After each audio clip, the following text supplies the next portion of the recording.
FUD Nation, I have returned, and I promise I will never leave you again. We can't quite say what's going on, but just know it's something so exciting that's going to enrich everything we're doing here on FUD TV. Everything is going to get bigger, faster, stronger, more exciting for you guys, the FUD Nation fam. We can't quite talk about it yet. We just can't talk about it, but just know it is the real deal. Before we get into this video, some brief housekeeping. One, for those of you who said, Elio Trades, are you dead? Is FUD TV dead? No, I am not dead. Two, at the end of this week, I'm actually going to be up in San Francisco speaking on a panel at the Litecoin Summit, as well as potentially at Block World. I'm going to be up in the Bay Area doing some YouTuber sort of speaking stuff. It's a new thing for me. I haven't done any public appearances since entering the cryptocurrency space, so that'll be pretty fun. We have some meetings up there, and we're also going to swing by and speak on a couple panels we got invited to. You can meet me and also my co-founder. It'll be a lot of fun, so if you're up in the Bay Area, let me know, and we'll check you guys out and see you guys over at the Litecoin Summit.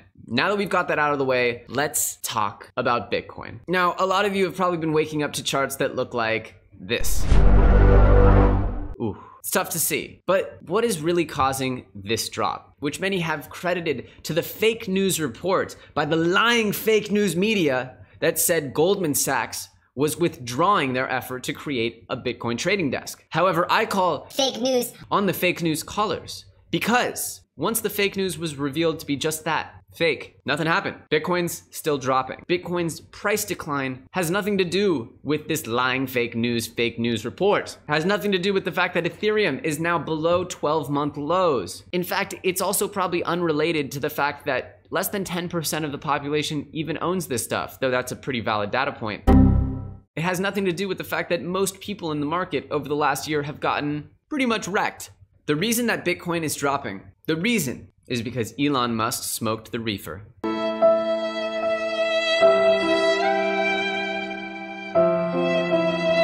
Okay. Obviously, Bitcoin didn't drop because Elon Musk smoked weed. In fact, Elon Musk smoked weed a few days after Bitcoin had its historic plummet a few days ago. But Tesla stock actually did plummet just shortly following the video that Elon Musk took a completely legal hit of marijuana, even though, did he really hit the weed? Let's put this in slow motion.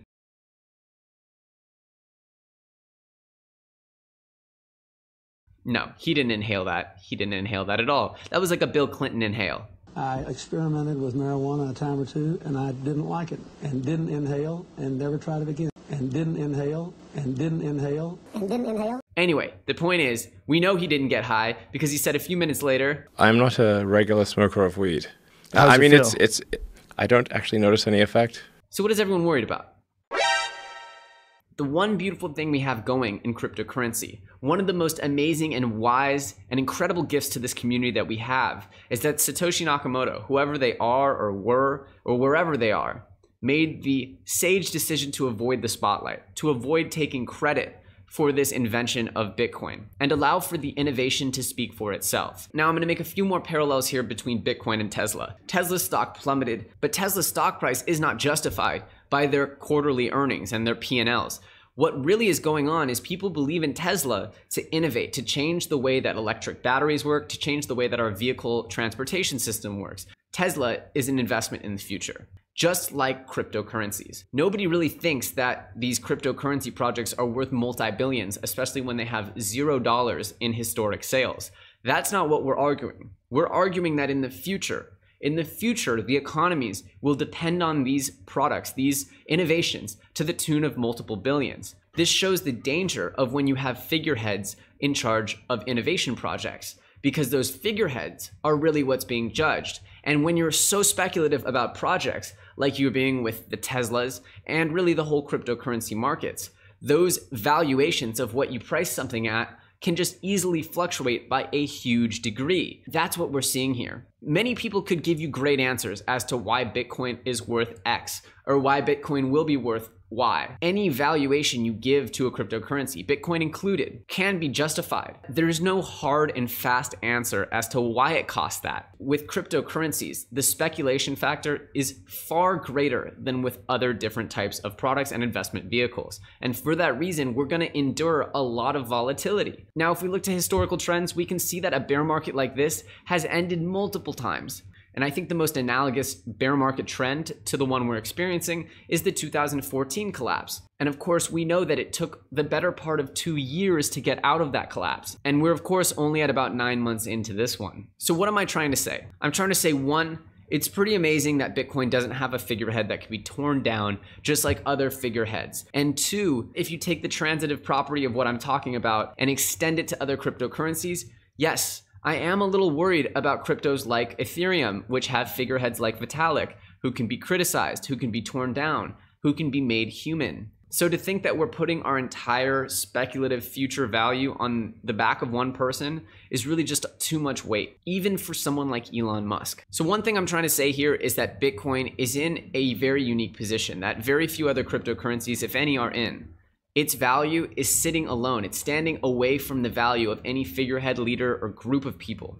Two, this bear market might be going on a while, but it shouldn't change your long-term view because these bear markets will end and the good cryptocurrencies will come back. You should be planning your cryptocurrency investment strategy with a long-term view, not financial advice. Again, this is just my personal opinion. Look at your own financial situation. Make a 6-month, a 12-month, an 18-month, a 3-year plan, a 5-year plan as to how you plan to enter this market. Don't make a 1-month plan, a 2-week plan, because those kinds of plans get wrecked. That's just how it goes, especially right now in the bear market. What you want is to be settling into your positions in a very sensible, strategic, long-term way. And that way you can benefit from all these amazing changes.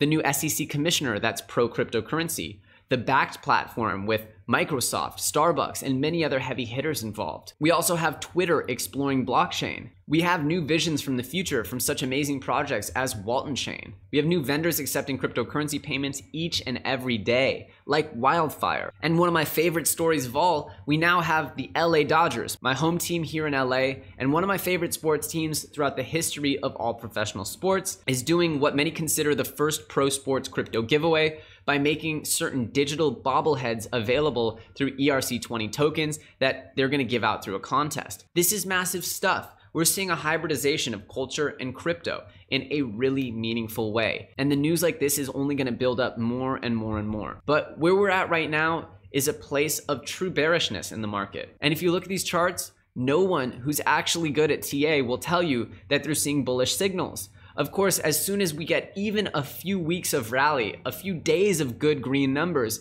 we're seeing every news outlet from here to Kathmandu telling you that Bitcoin's going to the moon. But you need to take a step out, zoom out, look at the larger picture. That whether it's going to the moon next week or next year or next decade, it is going to grow. And it is going to slowly but surely invade our culture and the way that we exchange value. And as long as you have that same long-term view as to how you're going to participate in this market, you'll avoid getting wrecked. You'll avoid putting yourself in a potentially harmful or negative situation. And all the while, we have some of the most brilliant minds in the world developing infrastructure and technology that will bring these products, these blockchain products, into the mainstream and help them slowly but surely come to dominate within our modern culture. Brian Armstrong of Coinbase predicts that there will be 1 billion people in cryptocurrency in 5 years. That's 1/7 of the world's population. Right now, it's far from that. If you're in cryptocurrency right now, you're a pioneer. There are no two ways about that. You're on the bleeding edge. You are the future. Now, if you joined in January, everyone and their grandma was joining cryptocurrency. And that doesn't make you a pioneer. That makes you one of a very big herd. But if you're sticking with it now and you're staying with this community, you are now one of the pioneers. You're one of the few who truly understand these products and how they're going to affect the world. And for that reason, you should be extremely happy about what the future holds. Once again, guys, I am so sorry that I wasn't with you for the last couple of weeks.